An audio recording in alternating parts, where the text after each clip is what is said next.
Good day everyone, I'm Nicole P1, your batang ahente here at Paco, Manila. So for today's video, ipapakita ko sa inyo itong Mirage G4 GLX na CVT na ang SRP lang neto guys is nasa 41,000 and kung kukuha po kayo neto or balak nyo kumuha neto is ang cash out lang neto is nasa 19,000 at yung monthly neto guys napakababa lang, nasa 15,000 lang po ito. So ngayon ipapakita ko po sa inyo yung exterior tsaka interior po netong Mirage natin.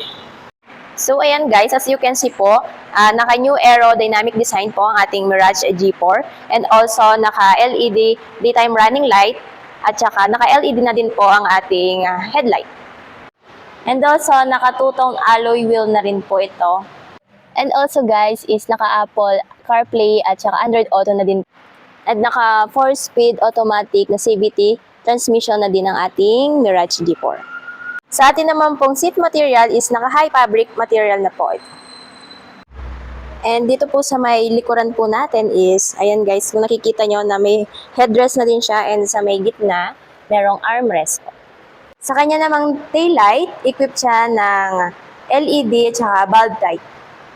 And pagdating naman po dito sa may likuran, ang sukat po ng ating trunk ay nasa 450 liters.